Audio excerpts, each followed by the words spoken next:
Bien, hermanos. Vamos a leer Lucas capítulo 15, versículos 5 al 8. Dice así la palabra del Señor. También les dijo, supongamos que uno de nosotros tiene un amigo y va a él a medianoche y le dice, amigo, préstame 3 panes, porque un amigo mío ha llegado de viaje a mi casa y no tengo nada que ofrecerle. Y aquel respondiendo desde adentro le dice, no me molestes, la puerta ya está cerrada y mis hijos y yo estamos acostados. No puedo levantarme para darte nada. Os digo que aunque no se levante a darle algo por ser su amigo, no obstante, por su importunidad, se levantará y le dará cuanto necesite. Amén. Si hay algún tema básico que podríamos decir para la vida cristiana es la oración. Dentro de las primeras cosas que uno aprende o de las primeras cosas en las que debe ser enseñado en el momento en que uno llega al Señor es acerca de este mandato que a la vez es un privilegio, la oración.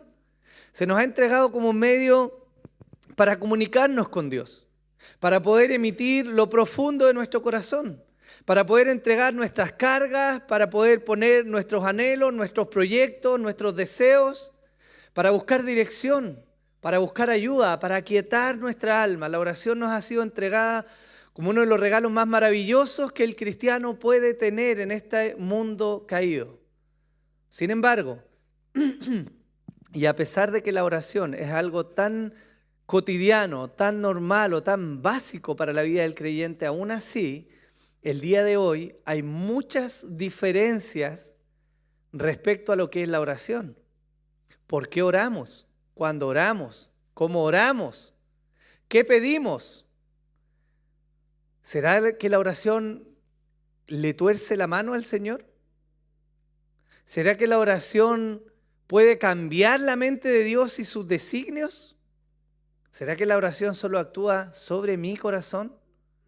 Bueno, la oración, con todo lo que nosotros sabemos y con lo básico que significa que la usemos en el día a día, muchas veces erramos en la práctica de la oración o en las motivaciones de la oración. Y para hacer algo tan común dentro de la vida y de la historia del pueblo del Señor, los mismos discípulos preguntaron a Jesús cómo debían orar. Eso es lo que marca el contexto de la parábola que vamos a estudiar el día de hoy. Y hermano, yo quiero poner algo en su mente. Si los discípulos le preguntaron o le dijeron más bien a Jesús, enséñanos a orar, ellos, siendo judíos, siendo desde pequeños instruidos en toda la ley y en toda la herencia del pueblo de Dios, si ellos le preguntaron a Jesús cómo debían orar, ¿cuánto más nosotros debemos preguntar a la palabra del Señor, que es su revelación hoy día, cómo debemos orar? Eso es lo que esta parábola trata. No es completamente extensiva, no abarca todos los puntos que pudiéramos hablar de la oración, pero abarca algunos que son fundamentales para la vida del creyente y que han de marcar o alentar, espero yo, el día de hoy, nuestra vida de oración, algo tan básico y tan necesario para cada uno de nosotros, hermanos. Como lo hemos hecho en todas estas parábolas que hemos estado estudiando, quiero que primero entendamos algunos aspectos de contexto antes de que pasemos a ver la plenitud de lo que esta parábola puede decir a las vidas nuestras el día de hoy, tantos años después de esta enseñanza, ¿no?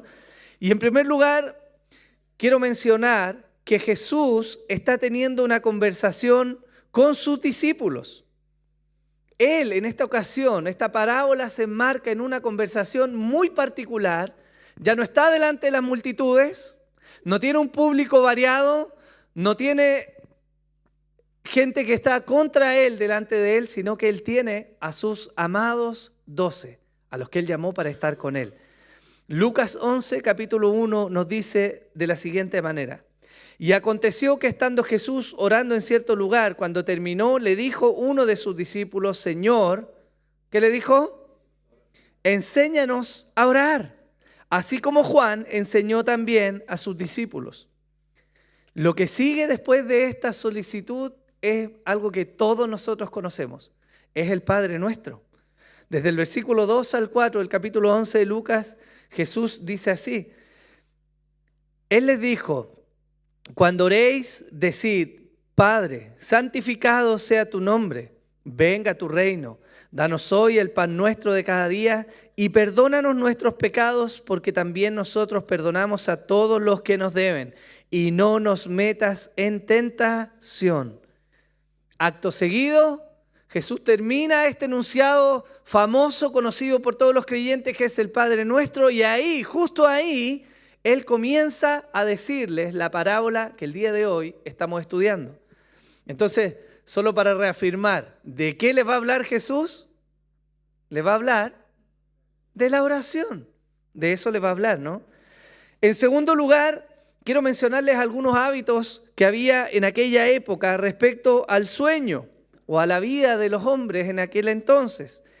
En primer lugar, las casas de la época eran casas sencillas. En general, no había más de una habitación y eso tenía una implicancia. Todos los habitantes de la casa dormían juntos en un mismo lugar.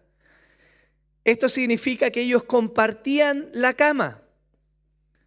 Eso a algunos niños les gusta el día de hoy. Lo hablo de cerca.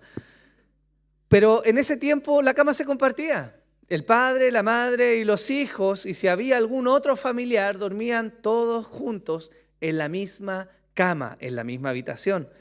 Además de eso, como las casas eran sencillas y no existían las puertas o los picaportes del día de hoy, el hábito era que llegaba la noche, se iba la luz, la gente compartía un momento en sus casas y la puerta se cerraba y se trancaba por dentro. Algún sistema tenían para cerrar y eso les daba seguridad. Por otra parte, algo que es importante para entender el contexto de la parábola es algo que los judíos practicaban desde muchos siglos atrás y es la hospitalidad. Esto es realmente importante para la cultura judía. Ellos eran absolutamente hospitalarios. Y quiero mostrarle algunas evidencias a lo largo de la Biblia que nos hablan de cómo el pueblo de Israel, aún antes de que fuera formado como una nación, practicaba una hospitalidad para con los extranjeros o los que venían a ellos. Génesis 18, versículos 1 al 8 dice así. Y el Señor se le apareció en el encinar de Mamre, mientras él estaba sentado a la puerta de la tienda en el calor del día. Cuando alzó los ojos y miró, he aquí 3 hombres estaban parados frente a él. Y al verlos corrió de la puerta de la tienda a recibirlos y se postró en tierra. Y dijo, Señor mío, si ahora he hallado gracia ante tus ojos, te ruego que no pases de largo junto a tu siervo. Que se traiga ahora un poco de agua y lavaos los pies y reposad bajo el árbol. Y yo traeré un pedazo de pan para que os alimentéis. Y después sigáis adelante, puesto que habéis visitado a vuestro siervo. Y ellos dijeron, haz así como has dicho. Entonces Abraham fue deprisa a la tienda donde estaba Sara y dijo, apresúrate a preparar 3 medidas de flor de harina, amásala y haz tortas de pan. Corrió también Abraham a la vacada y tomó un becerro tierno y bueno y se lo dio al criado que se apresuró a prepararlo. También tomó cuajada de leche y el becerro que había preparado y lo puso delante de ellos y él se quedó de pie junto a ellos bajo el árbol mientras comían. Este primer relato nos muestra algo bien particular. Abraham estaba afuera de su tienda mirando el día, quizás meditando, cuando ve hombres que llegan ahí cerca de su casa. Y su primera reacción, sin tener alguna revelación divina de quiénes eran, es ir a atender a esos hombres que habían llegado. Si habían estado ahí y habían llegado a su puerta, él tenía el deber de ir a atenderlos. Y es lo que el texto nos muestra. Pero no es lo único. En Éxodo capítulo 22, cuando el pueblo ya estaba conformado como una nación, se nos dice lo siguiente. Al extranjero no maltratarás ni oprimirás, porque extranjeros fuisteis vosotros en la tierra de Egipto. Lo que en un inicio era un gesto seguramente común en la sociedad de aquella época, para el pueblo, una vez que es conformado como la nación de Israel, se vuelve ahora una ordenanza. Dios le manda por ley no oprimir al extranjero. ¿Por qué? Porque ellos mismos fueron extranjeros. Avanzamos un poco más en la cronología y llegamos a esta segunda generación que está en el desierto a punto de entrar a la tierra prometida. Y Moisés expande un poco o detalla un poco más el tenor de este mandamiento. En Levítico 19:33 dice así: cuando un extranjero resida con vosotros en vuestra tierra, no lo maltrataréis. El extranjero que resida con vosotros os será como un nacido entre vosotros, y lo amarás como a ti mismo, porque extranjeros fuisteis vosotros en la tierra de Egipto. Yo soy el Señor, vuestro Dios. Si en un inicio la ley decía no lo maltrates y les recordaba quiénes habían sido, ahora Moisés expande la ley y les entrega un poco el corazón de la ley. No es simplemente no maltratar, no es simplemente recibir, sino además ellos tienen el deber, mandado por Dios, de amar a los extranjeros. Y en ese tenor, una de las manifestaciones claras del amor es el servicio a aquellos que llegaban ahí. Pero tenemos otro caso más, esta vez no más adelante en la cronología, más atrás, pero que nos muestra el relato de un hombre que tenía una práctica particular, y ese es Job. En Job capítulo 32, versículo 31, en medio de su discurso, él declara lo siguiente: el forastero no pasa la noche afuera, porque al viajero he abierto mis puertas. Esa evidencia del justo Job, además de los otros textos, nos muestran que para los judíos, a lo largo del tiempo, mientras ellos se desarrollaron como nación y fueron creciendo, tenían el hábito y el mandato de recibir a aquellos que llegaran a sus puertas. Dios lo había ordenado y ellos socialmente tenían la carga de poder recibir y atender y hospedar y proveer a aquellos que llegaban a las puertas suyas. Esto es importante porque nos marca un poco el tenor de algo que Jesús está mencionando. Algunos de ustedes quizás podría leer esta parábola y decir, pero ¿cómo tan desubicado el amigo que llega a medianoche, no? ¿Cómo se le ocurre? O quizás usted podría preguntarse a usted mismo, seguramente yo no iría a visitar a un amigo a medianoche, ¿no? Hay que ser un poquitito ubicado, podría decir, ¿no? Pero la verdad es que en aquella cultura los viajes eran diferentes, no habían autobuses, aviones, ¿cierto? La gente caminaba y los que tenían un poco más de recursos andaban en algún animal. Los viajes eran largos, a veces habían imprevistos y se podía llegar a cualquier hora. Pero algo sabían los judíos de esa época, es que si ellos llegaban a un hogar, iban a ser recibidos, ¿cierto? Eso nos marca el contexto social o cultural en el cual Jesús está aplicando esta parábola. Pero vamos ahora a mirar un par de cosas que nos tiene que decir la parábola. Y particularmente hay dos personajes en la parábola que nos van a mostrar algunas aplicaciones para nosotros el día de hoy. Ellos son el amigo, ¿cierto?, que recibe la visita, y el otro es el amigo que es importunado. Lucas 11, versículos 5-6, dice así: también les dijo, supongamos que uno de vosotros tiene un amigo y va a él a medianoche y le dice, amigo, préstame 3 panes, porque un amigo mío ha llegado de viaje a mi casa y no tengo nada que ofrecerle. Miremos esta situación primero porque hay algunas cosas que son importantes de tener en la mente. Lo primero es que la visita llega de manera inesperada, imprevisto, ¿cierto? Llegó. La parábola nos muestra que un amigo ha arribado a la casa luego de un largo viaje. ¿Qué nos presenta esto? Una situación inesperada. Es lógico deducir esto, ¿no? Si el amigo hubiera estado esperando a aquel que hubiera venido de viaje, ¿no le habría tenido algo preparado para recibirlo?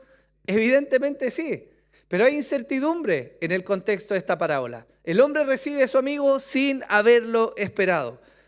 Lo segundo que tenemos que ver en este texto es que hay una situación que escapa de las manos o de las posibilidades que este amigo que recibe la visita tiene. Si el amigo no tenía pan, ¿cómo lo iba a atender? Una de las cosas que tienen todos aquellos que salen de viaje, y yo le voy a decir, diga la verdad, Rosa, es que cuando sale de viaje y llega a algún lugar después de muchas horas de viajar, ¿en qué piensa usted cuando llega? En comer, pues, hermano. Hoy día es cierto que tiene la COPEC y tiene lugares entre medio, ¿no? Pero en general uno dice el hábito, o sea, hace el hábito y se programa para llegar, ¿cierto? Y dice, vamos a llegar a esta hora a comer o a almorzar o a llegar a la tarde, ¿no? Bueno, evidentemente este amigo venía de viaje, había llegado y él tenía hambre, tenía que ser atendido. Pero la situación de la parábola nos dice que este amigo que lo recibe sin esperarlo, ¿cierto? No tenía el pan preparado. Podríamos inferir quizás algunas cosas y decir, bueno, quizás tenía harina o no. Puede ser. Pero recuerde usted que la práctica en aquel tiempo era diferente a lo que tenemos hoy día. Este amigo no se levanta y da un interruptor, ¿cierto? Clic, y se prende la electricidad, ¿no? Él tenía que preparar su lámpara, encender la lámpara. Y si quería cocinar algo, tenía entonces que tomar la leña, meterla en el fuego, hacer fuego, tomar la harina, preparar los implementos. Y eso evidentemente no es rápido, ¿cierto? Ese es el contexto que está ahí. Entonces, esto marca en el tenor de la parábola un sentido de impotencia, es decir, que este amigo se ve incapacitado para responder por él mismo a la necesidad de aquel que viene de viaje. Pero hay algo más. La parábola nos muestra que ante estas dos situaciones, la visita inesperada y la impotencia de poder atenderlo, este amigo entonces debe pedir ayuda. Él necesita ayuda y entra de alguna manera en el núcleo de la parábola. ¿Cuál es este núcleo? La interacción entre este amigo que recibe la visita y aquel amigo al que va a importunar. El hospedador va donde su amigo a una hora en la noche en que él y su familia ya se encuentran durmiendo para solicitar ayuda. Una visita ha llegado, él debe atenderlo y no tiene cómo hacerlo. Pero se acuerda de algo, hay un amigo que podría eventualmente ayudarlo. Esto es importante para el relato, porque si vamos a hablar de oración, como el Señor nos está mostrando a través de esta parábola, Él, de manera muy particular, nos está destacando algo en la parábola, y es la actitud que tiene este amigo que recibe la visita. Recapitulemos, hermanos. El amigo se encontraba en la casa, con la puerta cerrada y su familia durmiendo. Si él quería abrir la puerta, indiscutiblemente iba a despertar a su familia, ¿o no?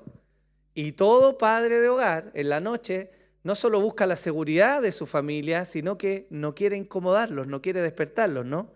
Pero este amigo, aún así, se levanta y va a incomodar a su amigo. Él aún así se levanta y se dirige a la puerta, sabiendo que todos en casa dormían, él va a molestar a su amigo. Y eso nos habla de una actitud muy relevante, hermanos. ¿Por qué?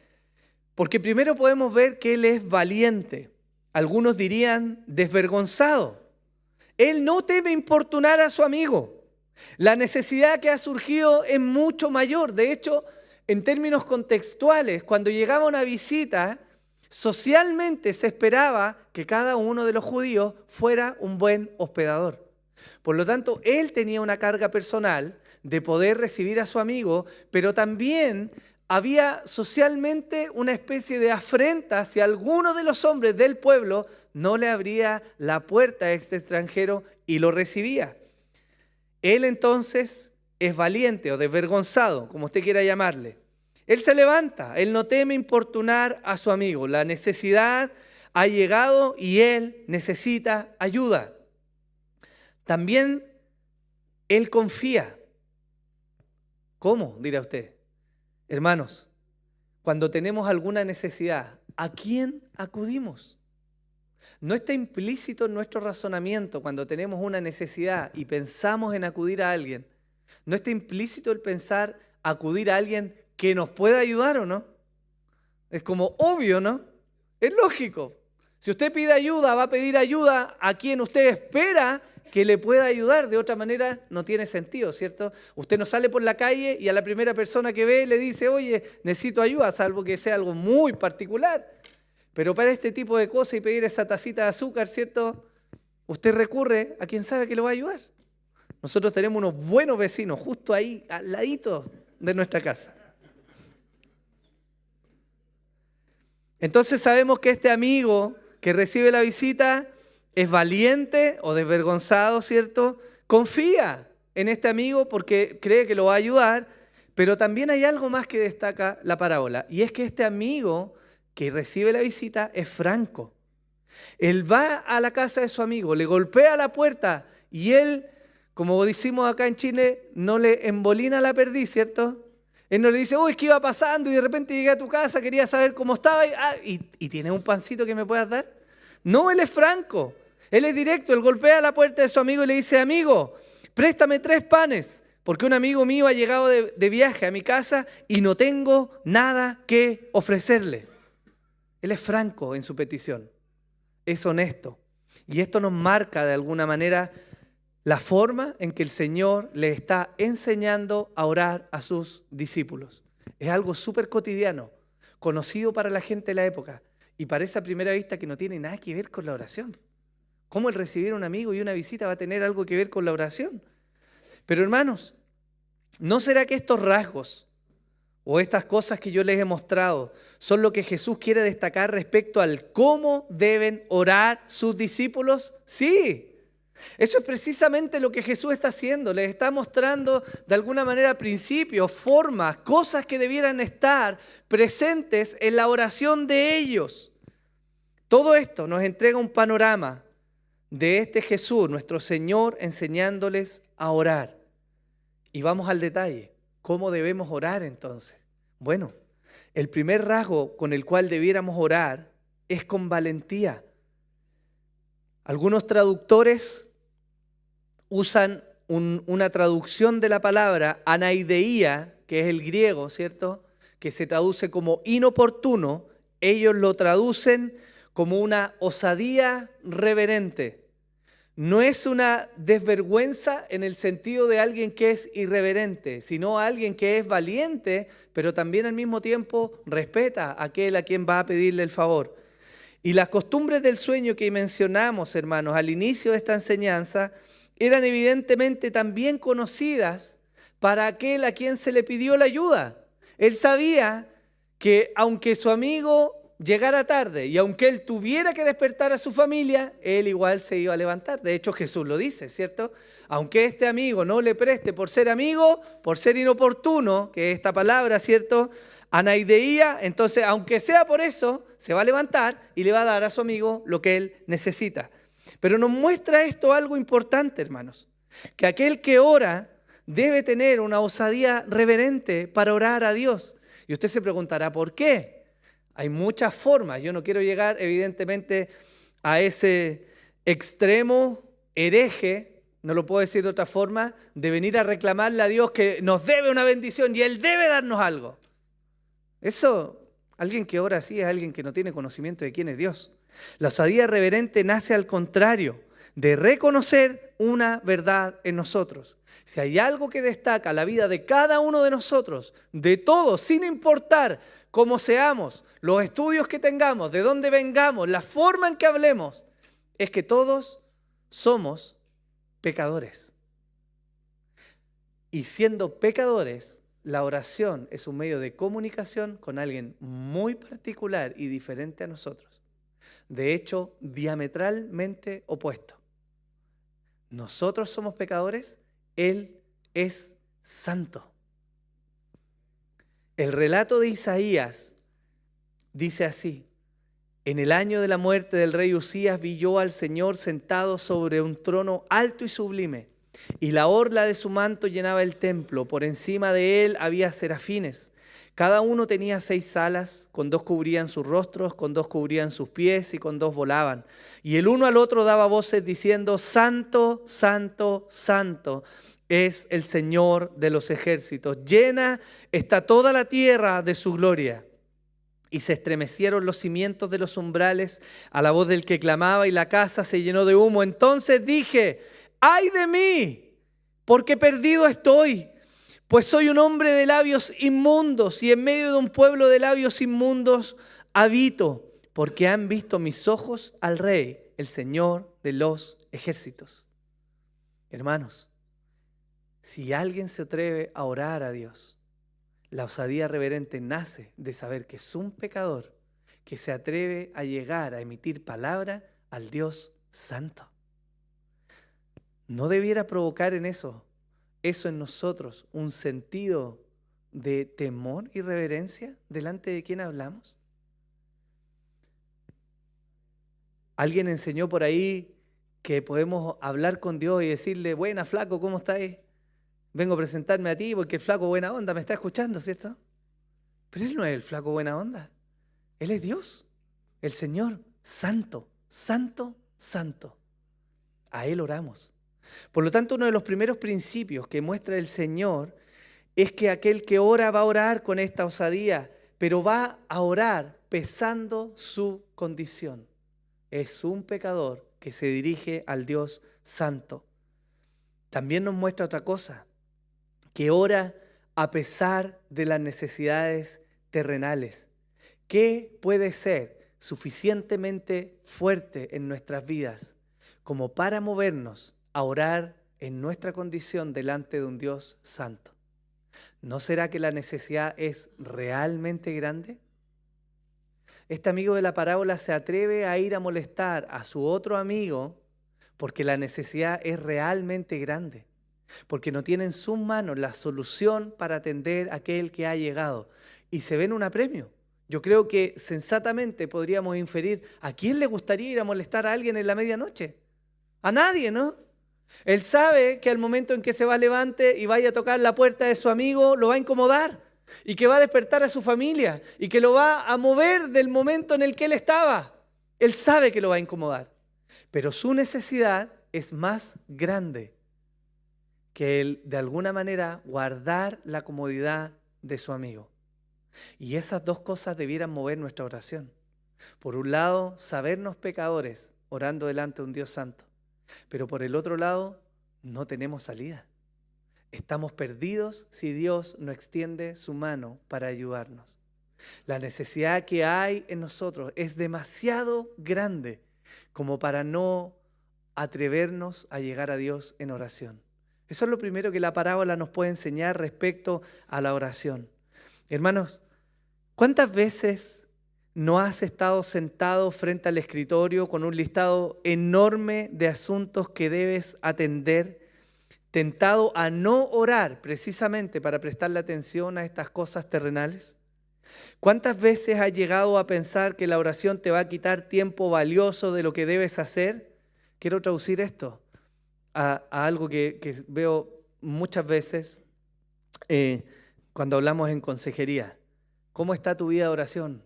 Pucha, no, muy bien. La verdad es que no he tenido tiempo. He estado haciendo muchas cosas. ¿Esa es la traducción? ¿No nos ha pasado eso acaso? Que no estamos orando porque en realidad la rutina es muy dura, ¿cierto?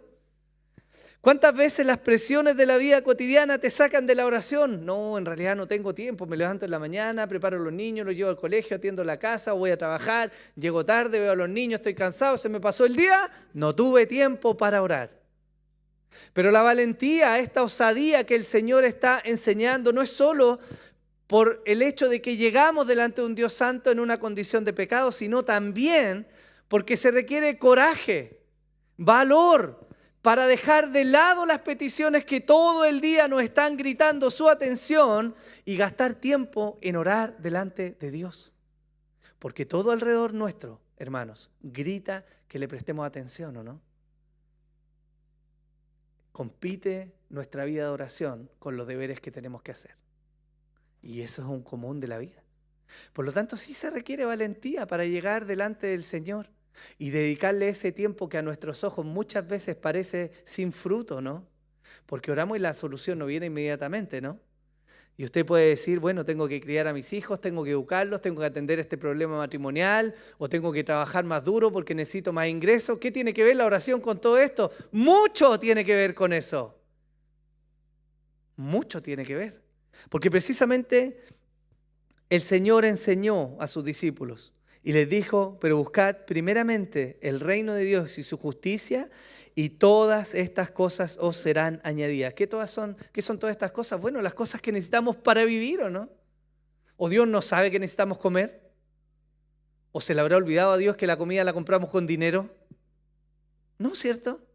¿No sabrá Dios que necesitamos descansar, abrigo, que necesitamos amistades, que necesitamos consuelo? Él sabe que necesitamos todas esas cosas.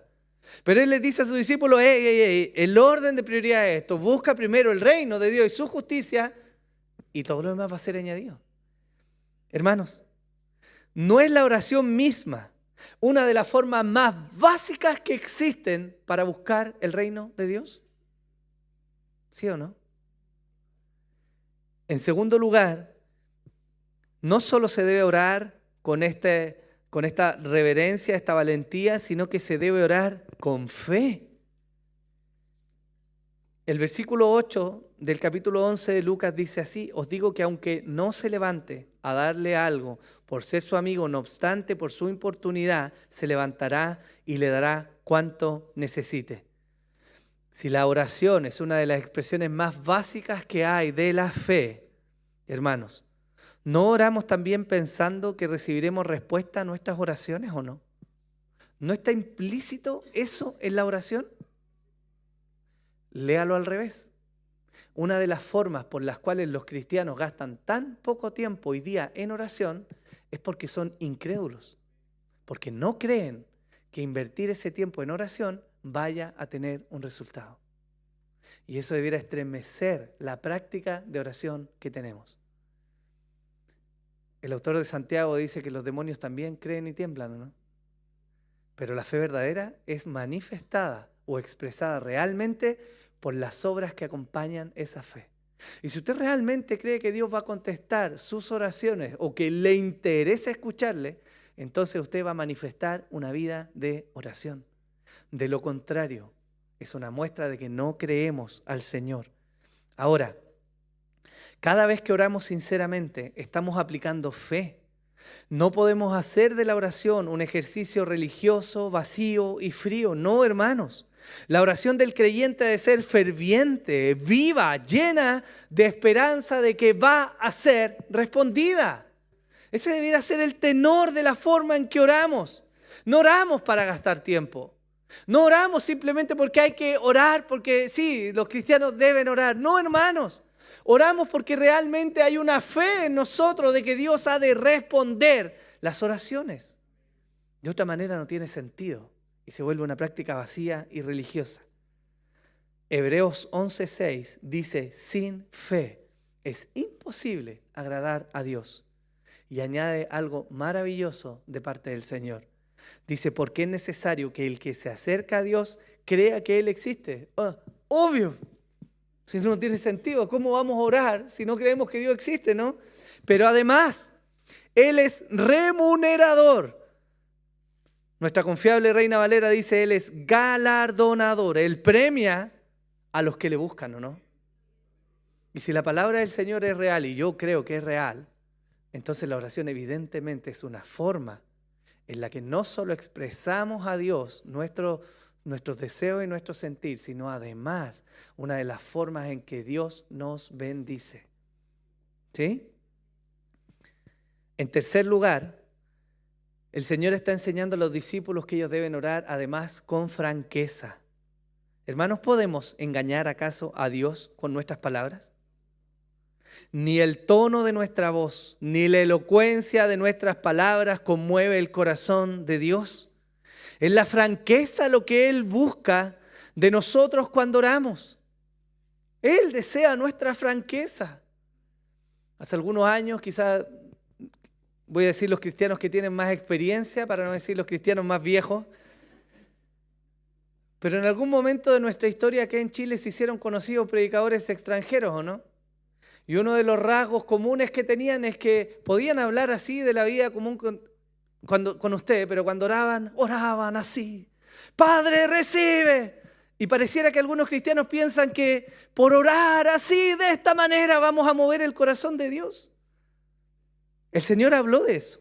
Y Él dijo en Mateo 6:7, y al orar, no use repeticiones sin sentido, como los gentiles, porque ellos se imaginan que serán oídos por su palabrería. La franqueza y la naturalidad de cómo Dios te hizo, eso es lo que Dios desea para que ores. Eso Dios desea. Él ya conoce todo. Él sabe lo que necesitamos, lo profundo de nuestro corazón. Dios lo conoce. Y lo que desea es que seamos auténticos en reconocer nuestra condición y nuestra necesidad delante de Él. Dios sabe que somos pecadores. Él sabe que tenemos necesidades. Él sabe que no tenemos el poder de cambio en nuestras propias manos, pero Él espera que reconozcamos aquella necesidad y entonces acudamos a Él por auxilio en la realidad de la vida que hoy estamos viviendo. Una oración verdadera está bañada de franqueza. Es allí donde el reconocimiento del pecado haya perdón, donde la debilidad se transforma en fortaleza y donde se puede expresar lo profundo de nuestra miseria con la esperanza de ser levantados del polvo. Es a través de la oración, hermanos. Y en esta parábola, esto se aprecia por las palabras del hombre que va a pedir ayuda. Él dice con toda honestidad: un amigo mío ha llegado de viaje a mi casa y no tengo nada que ofrecerle. Podríamos pensar que se está tragando su orgullo, ¿no? Quizás alguno de repente se niega a pedir ayuda en temor de lo que el otro vaya a decir, ¿o no? ¿Cómo voy a pedir ayuda? ¿Y qué va a pensar la gente de mí? ¿Que soy tonto? ¿Que no sé solucionar mis problemas? ¿Cómo voy a ir a orar a Dios por esto? Si de alguna manera lo tengo que resolver o no. Ahí está la tarjeta de crédito. Sí, esa es la forma. Pero Él es franco. A Él no le importa que piensen: este pobre tipo no tiene ni siquiera un pan para ofrecerle a su amigo. Él es franco. Él va a orar y expone la necesidad delante de su amigo. Pero hay algo más que es evidente, que todos ustedes lo tenían en su mente cuando leímos al inicio esta parábola. Y es que también se debe orar con perseverancia. En una época como la nuestra, hermanos, donde todo es rápido, estamos acostumbrados a que todo sea instantáneo, ¿no? Y sufrimos y nos lamentamos de manera honesta cuando las cosas parecen no tener una solución instantánea. Pero Dios, hermanos míos, Él no es un microondas. Él no funciona así. Él es un Dios de procesos en la vida de sus hijos. Lo que quiere decir que las respuestas que buscamos a nuestras oraciones, muy frecuentemente, por no decir casi siempre, no van a ser instantáneas. Y este ejercicio de llevarnos a pedir y a perseverar en las peticiones, lo que hace finalmente es moldear nuestro carácter. Por eso es que la respuesta de Dios no es automática. Dios desea que nosotros aprendamos a esperar. ¿Por qué? Porque la espera tiene implícito algo que Dios busca en nosotros. ¿Qué es eso? La paciencia, muy bien, y la fe, ¿o no? No pasa usted que cuando tiene hijos pequeños y le dice, a veces comienza el día y le dice: hoy te voy a dar algo. Perfecto, el niño lo tiene en su mente, ingresó, me van a dar algo. Y a los 5 minutos, ¿me lo vas a dar ahora? No, espera un rato, ¿ok? 2 minutos después, ¿me lo vas a dar ahora? Y lo puede tener todo el día insistiéndole. Y esto que es gracioso de la vida diaria nos muestra algo. Usted le dijo al niño que le iba a dar algo y el niño, con toda su fe, cree que usted le va a dar algo. Y él pide una y otra y otra y otra vez y va a volver a pedir y va a insistir, no porque sea hinchador, sino porque realmente cree que usted va a cumplir lo que dijo. Dios nos enseña a través de los niños. ¿Por qué perseveramos? Porque tenemos fe. Porque a su tiempo Él va a cumplir. Si nosotros nos equivocamos y mentimos muchas veces, hermanos, Dios no es así. Él ciertamente es fiel en cumplir aquello que ha prometido. Primera de Pedro, capítulo 5, versículos 6 y 7 dice así: humillaos pues bajo la poderosa mano de Dios, para que Él os exalte a su debido tiempo, echando toda vuestra ansiedad sobre Él. ¿Por qué? ¿Por qué, hermanos? ¿Por qué el apóstol nos llama a orar? Esta es la forma en que está diciendo, ¿cierto? Uno no echa su ansiedad sobre Dios de una manera mística o etérea. La forma objetiva, real de echar nuestra ansiedad sobre Dios es orar, ¿o no? Pero hay un motivo por el cual oramos. ¿Por qué? Porque Él tiene cuidado de nosotros. Él cuida a sus hijos. Entonces la primera parte de esta enseñanza nos enseña que Jesús está mostrando a sus discípulos cómo deben orar. con valentía, con fe, con franqueza y con perseverancia. Pero no es todo lo que la parábola nos enseña. Y aquí se genera un quiebre entre lo que quizás algunos creemos de esta parábola al inicio. Porque si decimos, ok, de este hombre que va a importunar a su amigo, aprendemos de su actitud, entonces aprenderemos del otro amigo que está en casa que Dios es así. ¿Acaso Dios recibe nuestras oraciones y nos dice, estoy ocupado, vuelve más rato? No, estoy durmiendo con mi familia, otro día te atiendo. Entonces nosotros pensamos, o se ha enseñado, ahí está, tengo que molestar a Dios. Lo voy a molestar y lo voy a molestar y lo voy a molestar y voy a insistir en molestar, le voy a orar y lo voy a molestar, hasta que Dios se cabree. Y de su cabreo, Dios me va a atender. Esa es la enseñanza de la parábola, ¿cierto? No. La segunda parte de la parábola, que es la respuesta del amigo en casa, viene a ser un contraejemplo. Viene a ser una muestra de así no es Dios. Eso es lo que nos está mostrando. Cualquiera podría pensar lo anterior, pero Dios, hermanos, no es como ese amigo que se hace de rogar para responder la solicitud. El amigo que le responde y le dice, oye, estoy acostado, ya están todos durmiendo. Quizás lo hace con la esperanza de decir, bueno, que vaya a molestar a otro lado, alguien más lo va a atender, ¿o no? Porque él sabe que debe ser atendido. Y si no lo atiende él, alguien más lo atenderá. Pero bueno, como lo molesta, ya él se va a levantar para no molestar más a su familia. Él igual va a responder. Pero Dios no es así, hermanos, y es lo maravilloso de esta parábola.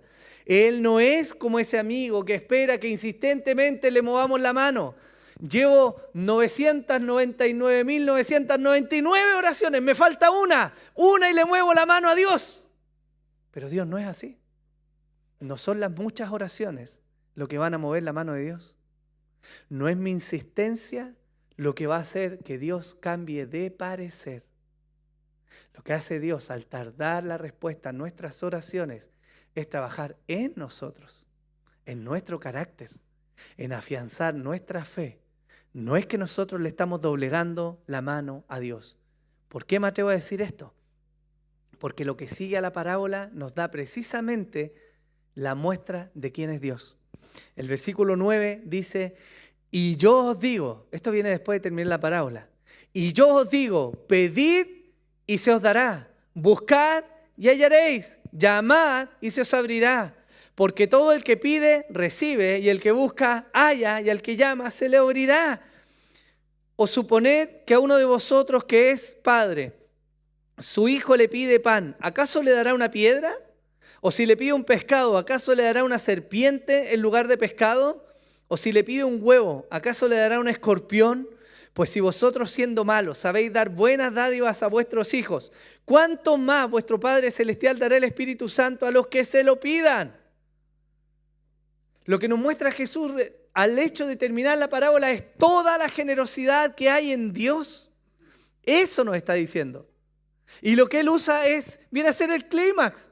¿Qué más relevante, qué más importante, qué más grande que Dios morando en el ser humano puede haber? ¿Qué otra petición puede ser más grande que esa? ¿Acaso hay alguna? Evidentemente no.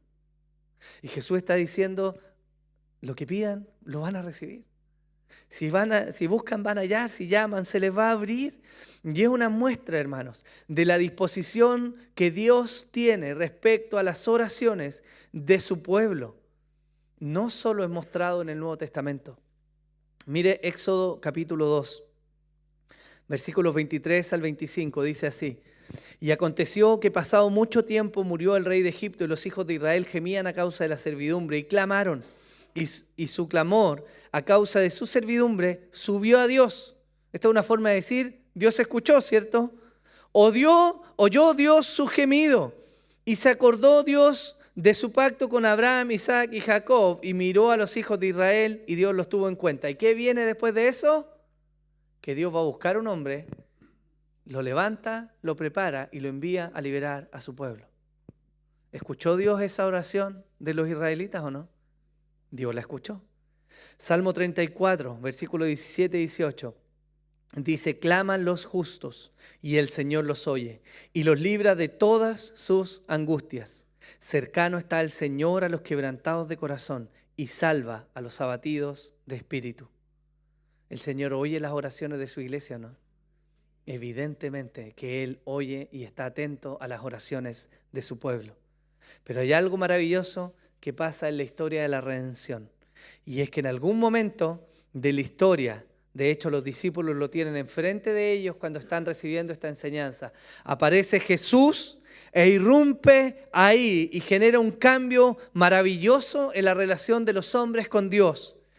Ellos antes aguardaban la entrada de un hombre una vez al año para que intercediera por ellos al santuario. Y algunos de manera muy particular llegaban a tener una relación cercana con Dios. Pero Jesús aparece en la escena y Él viene a cambiar el paradigma del relacionamiento con Dios.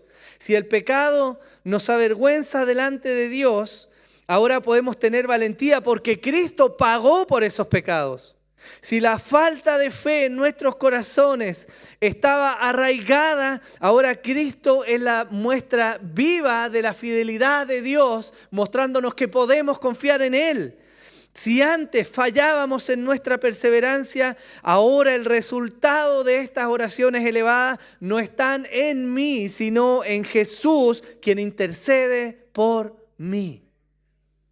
Por lo tanto, hay mucho mayor fundamento para que oremos delante de Él. El autor de Hebreos dice lo siguiente en Hebreos capítulo 4. Teniendo pues un gran sumo sacerdote que trascendió los cielos, Jesús, el Hijo de Dios, retengamos nuestra fe, porque no tenemos un sumo sacerdote que no pueda compadecerse de nuestras flaquezas, sino uno que ha sido tentado en todo como nosotros, pero sin pecado. Por tanto, acerquémonos con confianza al trono de la gracia para que recibamos misericordia y hallemos gracia para la ayuda oportuna. El autor de Hebreos nos alienta, nos empuja, nos impulsa a estar ahí delante de Dios en oración, porque hubo un cambio en el paradigma. Ya no está reservado ese lugar para llegar a Dios para algunos. Ahora todo el pueblo de Dios bajo el nuevo pacto puede llegar ahí y orar delante de Dios. Y si llegamos a ese lugar, tenemos la mejor chance en nuestras vidas de que nuestras oraciones no solo sean oídas, sino que sean respondidas de la mejor manera posible. En algunas ocasiones esa respuesta va a ser no, y sigue siendo una buena respuesta de Dios. Pero en otras ocasiones el Señor nos va a sorprender y de manera muy misericordiosa va a atender a nuestra oración como nosotros esperamos. El apóstol Juan nos dice así en 1 Juan capítulo 5. Y esta es la confianza que tenemos delante de Él, que si pedimos cualquier cosa conforme a su voluntad, Él nos oye. Y si sabemos que Él nos oye en cualquier cosa que pidamos, sabemos que tenemos las peticiones que le hemos hecho. ¿Se dan cuenta lo que dice ahí o no? Hermano, el Señor nos está diciendo, ustedes pidan y van a recibir. Busquen y van a hallar. Llamen y se les va a abrir. Y Santiago nos extiende un poco más esto. Nos dice, ¿por qué piden y no reciben? ¿Por qué piden mal? Pero la puerta está abierta. Él está diciendo, vengan a buscar, vengan a llamar, vengan a golpear, porque se les va a atender. Eso es lo que Dios está diciendo. Eso es lo que el apóstol Juan nos está diciendo. Hay confianza para acercarnos delante de Dios, porque nuestras oraciones van a ser respondidas. Porque si nuestra debilidad antes era un obstáculo, hoy día Cristo de manera perfecta está ahí como mediador e intercesor para que nosotros podamos agradar al Padre. ¿Es esa una buena noticia o no? Esta realidad, hermanos, debería transformar la forma en que nos acercamos a la oración. Tenemos un Dios lleno de gracia, que aguarda responder nuestras oraciones, no que se retrae o se enoja o se molesta o que dice estoy ocupado, tengo algo que hacer, ven otro día a orar. No, hermanos, Dios no es así. Tenemos libertad gracias a Jesús. Y yo los quiero invitar a usar esa libertad para que lleguemos al Padre para rogar. Por último quiero decir esto. Romanos 8, del versículo 31 en adelante. Entonces, ¿qué diremos a esto? Si Dios está por nosotros, ¿quién estará contra nosotros? El que no eximió ni a su propio Hijo, sino que lo entregó por todos nosotros, ¿cómo no nos concederá también con Él todas las cosas? ¿Quién acusará a los escogidos de Dios? Dios es el que justifica. ¿Quién es el que condena? Cristo Jesús es el que murió, sí, más aún el que resucitó, el que además está a la diestra de Dios, el que también intercede por nosotros. ¿Quién nos separará del amor de Dios, de Cristo, perdón? ¿Tribulación o angustia o persecución o hambre o desnudez o peligro o espada? Tal como está escrito, por causa tuya somos muertos, somos puestos a muerte todo el día. Somos contados como ovejas para el matadero. Pero en todas estas cosas somos más que vencedores por medio de aquel que nos amó. Porque estoy convencido de que ni la muerte, ni la vida, ni ángeles, ni principados, ni lo presente, ni lo porvenir, ni los poderes, ni lo alto, ni lo profundo, ni ninguna otra cosa creada nos podrá separar del amor de Dios que es en Cristo Jesús, Señor nuestro. El Señor enseña a sus discípulos a orar, porque Él ha venido a ser la fuente y el fundamento por el cual Dios ha de oír las oraciones de su iglesia. Y es un llamado para nosotros, hermanos, no solo para avivar nuestra vida de oración, sino para examinar la misma vida de oración. Que el Señor nos ayude y nos levante a creer realmente su palabra. Porque si nuestra vida de oración es transformada, hermano, yo le aseguro que todas las áreas de nuestra vida van a cambiar. Su forma de criar, su forma de vivir el matrimonio, su forma de relacionarse con sus hermanos, su forma de enfrentar cosas como la que la parábola nos dicen. Incertidumbre. Usted está bien y de repente un hijo se enferma. O está viviendo de lo más tranquilo y de repente hay un accidente. Y esa incertidumbre sí o sí va a venir a su vida. La forma en que la enfrentemos está estrechamente ligada a la fe que tenemos. Y esa fe es alimentada por nuestra vida de oración, porque ahí vemos a nuestro Salvador. Amén.